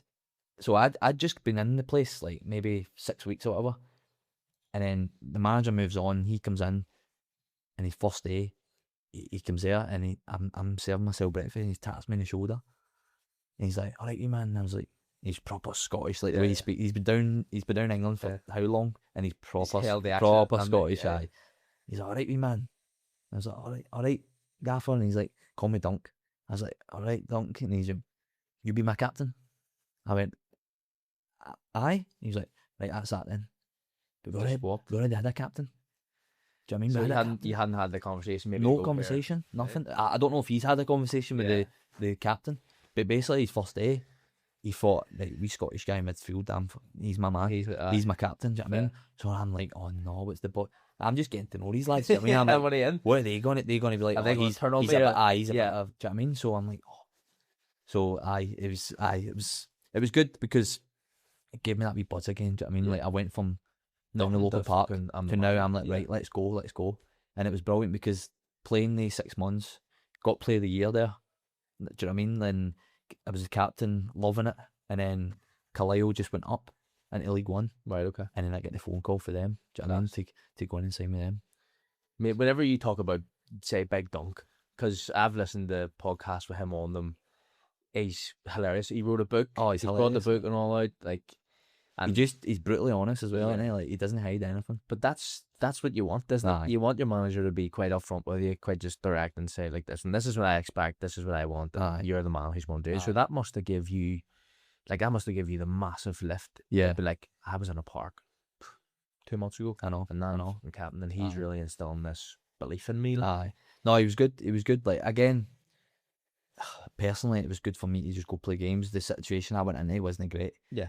They were struggling. The manager had left, and the players were all a wee bit like, they were the old manager's players. I mean, and Dunk was coming in and trying to change a bit, and it was a bit messy.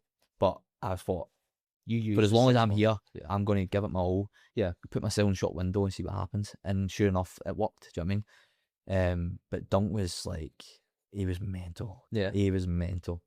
And he is like, he's like what you think. Like, he's huge. Like, he's a massive guy, proper like a man's man. Do you know what I mean? The way he speaks and all that. But he's a gentleman as well. Like, see, when my missus would come pick me up for training, that some days he's right over at the car. Like, I see if he's seen her, right over at the car, hand in, how you doing, Mrs. McGeouch and all that, like chatting away and all that, like proper gentleman.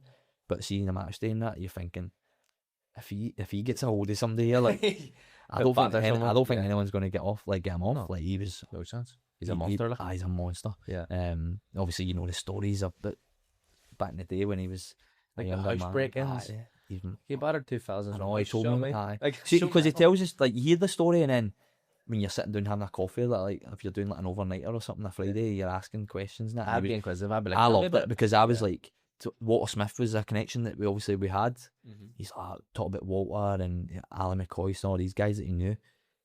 So I'd ask him, pick his brains with everything, and he mentioned like, and it's to a T. Yeah. And he was like, I was worried for the guy, to be fair, darling. Yeah, he did. He's like, I actually phoned an ambulance for him. But that's how mad is it? You're trying not to laugh. You're trying not to laugh because it's a serious situation. 100%. But you're like, you're dead, but he's broke into your house. What is going on here? Like, how? Like, what a story this is. It's so mad. But it was a good time, to be fair. Like, personally, like, Carlisle is obviously a close place to your heart now. Like, you've kind of relocated there. That's where you're living. Yeah. You've set up shop there. Yeah, basically. Yeah. Podcast is there. You've had a couple of good seasons there. Talk to me about that time. It was good.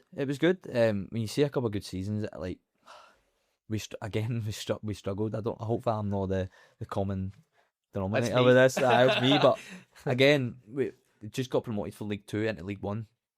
And I think the manager, Paul Simpson, I think he's come out and openly said as well, like, we were undercooked a wee bit. Okay. Like, as a squad. Like, he was very loyal to a lot of the players who'd come up. We added a couple, like, obviously myself and a few others come in, but we probably didn't have enough.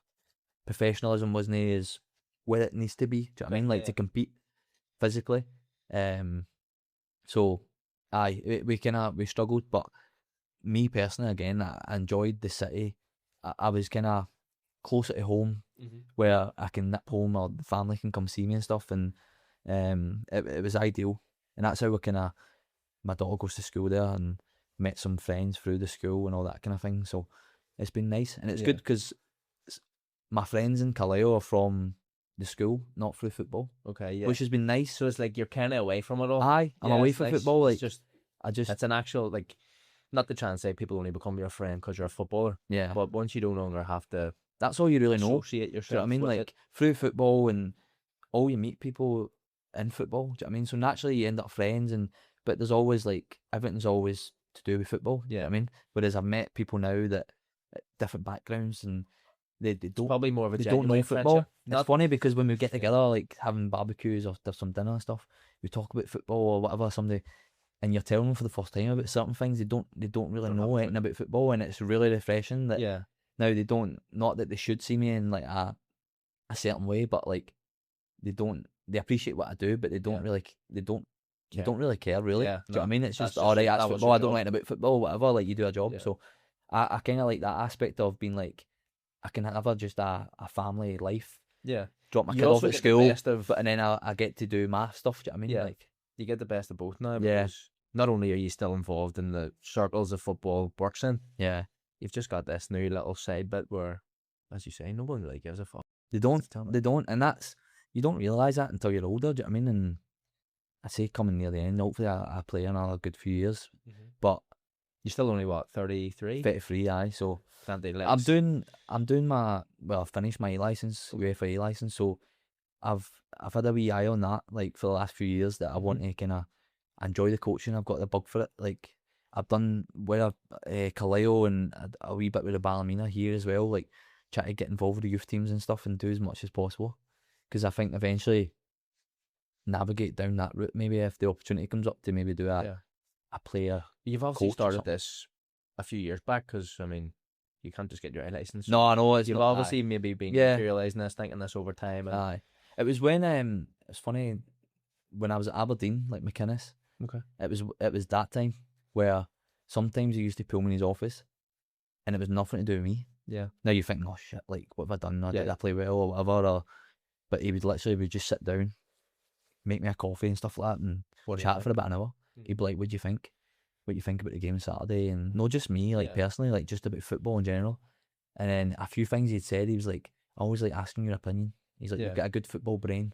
You always think about the game. You're always asking questions and all this kind of thing." Yeah. So him telling me that, I always thought that anyway. But him telling me that, I was like, "Do you know what? Like maybe People see different things in you. Aye. And he's maybe probably like, looking at- I've got a wee thing." Do you know what I mean? Like, now people take my opinion on football. Like so, I applied for my B license. I thought, right, while I'm still playing, do it. I'll try to do it. I've done this. Because everybody tells you that, don't they? So you've got a lot of time in your hands. So I thought, all right, I'll do my B.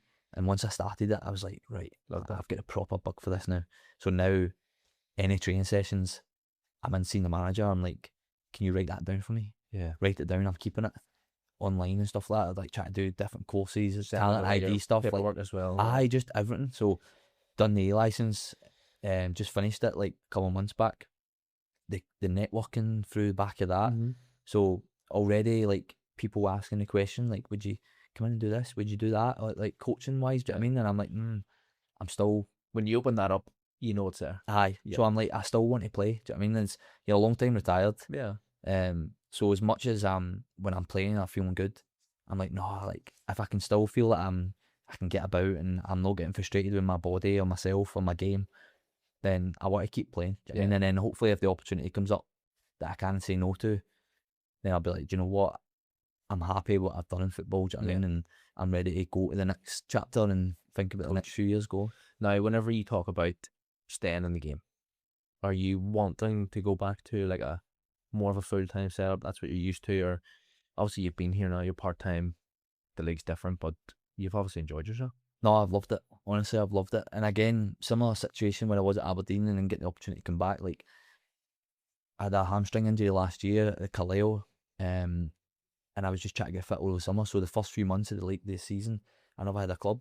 Again, got the old balls and the cones back out down the local park. You'd amalgamated a wee bit more balls and cones. Aye, I was already prepared this time because I had all my coaching stuff now. So I was like, right, I'm prepared. But again, I went without a club. Ballymena got in touch, and I was like, right, next flight over, come over. Class. And I loved it. And I have loved it. Playing, again, similar dressing rooms to like Scotland and stuff, like really welcoming, have a laugh, work hard, give it everything. Do you know what I mean? And the people at the club, they do that. Like, although it's part-time, they try and make it as professional as possible. So fair play to them as well. But what I've said the last few months, I've not really got my eye on anything, really. I've not been like, oh, do you know what? Part-time's not for me. I'm going to desperate to go full-time again. I've kind of just been like, get to the end of the season. I've loved my time here. I would never say no to coming back. Like, let's have a conversation in the summer. If you want to do it and I want to do it, then we'll make it work. Yeah. If something else comes up that I think maybe better for me, location-wise, like back home and stuff, because I'm flying over and stuff. So there's a lot of moving parts. Do you know what I mean? Like, so I'm not ready to go, right, that's what I'm definitely doing there. So, but I appreciate, like, them bringing me in. Do you know what I mean? And hopefully I've gave them what they've wanted off me. Do you know what I mean? On the pitch. So, and they've definitely gave me that wee kind of buzz again. Do you know what I mean? Getting back involved and feeling important in that again. Do you know what I mean? And contributing to the team. Whenever you talk about that wee period out again, and you're back on the grass, you're running, you're trying to get yourself fit. Obviously, you just came off an injury, so was that more difficult this time than it was previous, or? I think no, I think previous was probably harder. Okay. I think previous was probably harder. I think the second time, obviously, I've had the experience of doing it and knowing that, right, the phone could go at any moment. So just keep I trust the process. Do you know what I mean? And I was doing my license as well, so I was quite busy with that, and I was trying to go in to see different people that I knew in football and just kind of spend a day or two here and there, like just being busy. So I would say it was a bit easier because, again, it was the injury that was holding me back probably this time, where before I was like, is it me? What's going on here? Like, what's going on? Whereas this time it was like, if I know if I can get myself fit and I can just get in training somewhere, I might be all right. I might be all right. So it was a wee bit easier, but again, it wasn't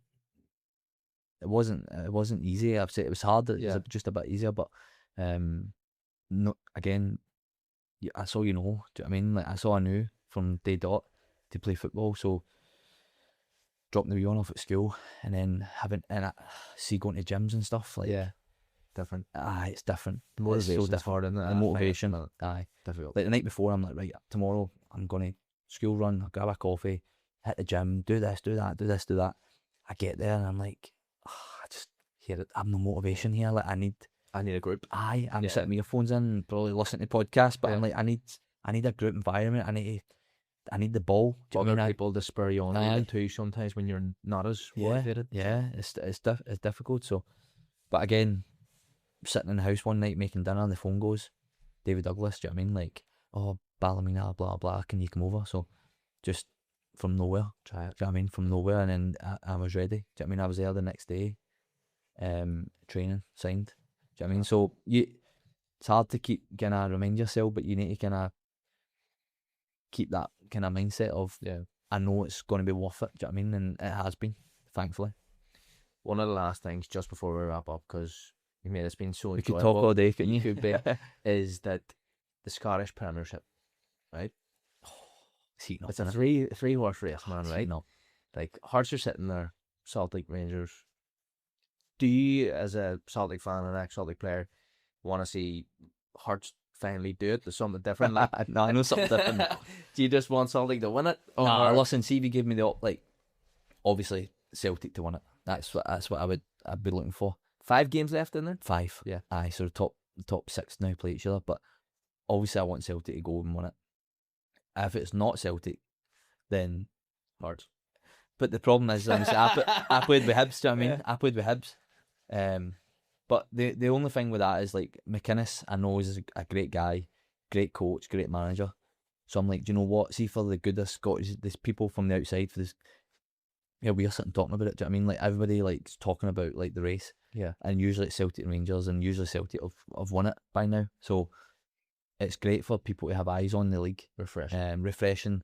So it wouldn't be a bad thing. If it wasn't Celtic, it would be Hearts. But again, Rangers, from where they started at the start of the season to where they are now, is massive. Yeah, you know what I mean, so I think whoever wins it, it's going to be great for the Scottish game. Mm-hmm. Obviously there'll be 2 clubs disappointed because they all think they've got a chance now, don't they? Yeah, they're all very, very tight, aren't they? Yeah, and I think this is my opinion. Like, Martin O'Neill's, like, how he's got them to this stage to even be in contention. Like, the thing is, I don't know what you think about this, but he goes in for a short stint. Yeah. Wins consistently, comes out, they lose again.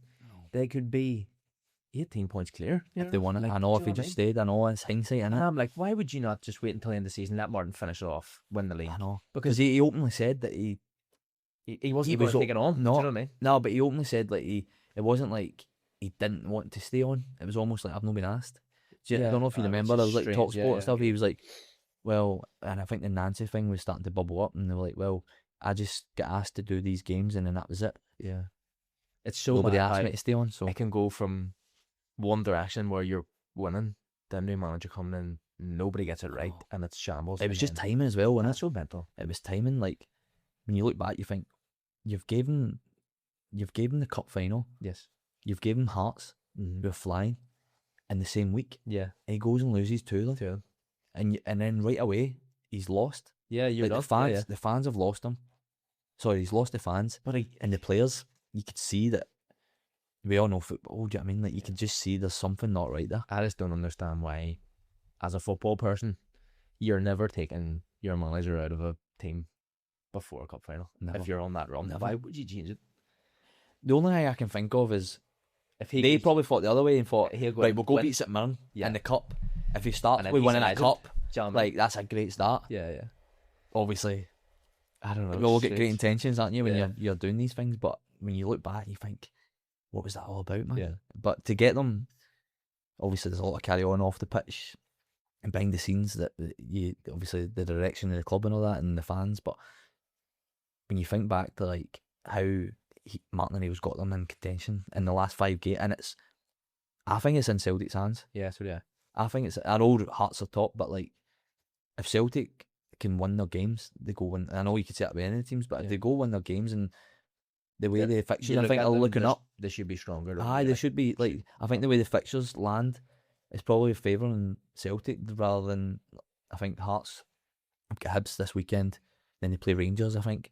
So back to back, it's like, if they drop points, they could be in trouble. So, fair play to Martin O'Neill and the staff there, getting them even in contention.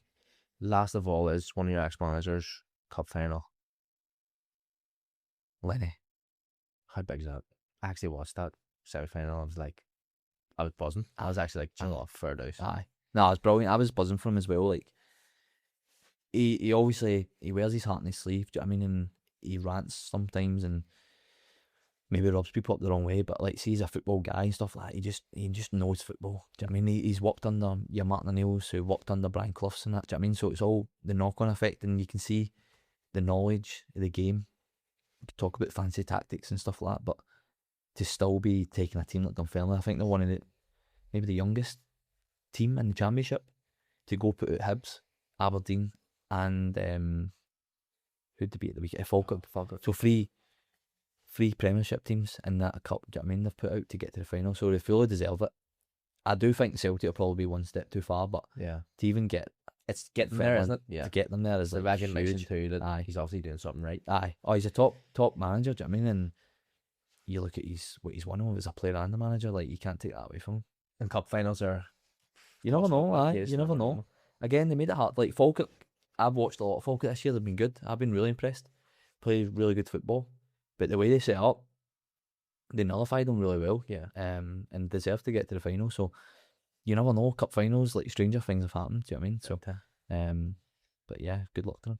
Listen, thank you so much. We do Pleasure, mate. have a weird tradition where we finish on hugs. Hugs? Hugs, Don't mate. mind it, mate. I don't mind it. Hugs, mate. So it's been an absolute pleasure. Thank you so much. Back to having me on. I really appreciate it. No, As I say, to anyone who's in the podcast, there's a lot of people who listen in each week and obviously know you from the league. So it's 3 in the middle. 3 in the middle. 3 in the middle. Yeah. It's you and the 2 other lads. Yeah. You're doing good work, some good conversations there. I'd highly recommend getting on it. I appreciate It's it, been mate. an absolute pleasure, mate. Thank No, you. so thank you, much. mate, for having me. It's been brilliant. Join us next week on the On the Spot Football Podcast for yet another fantastic guest. See you soon.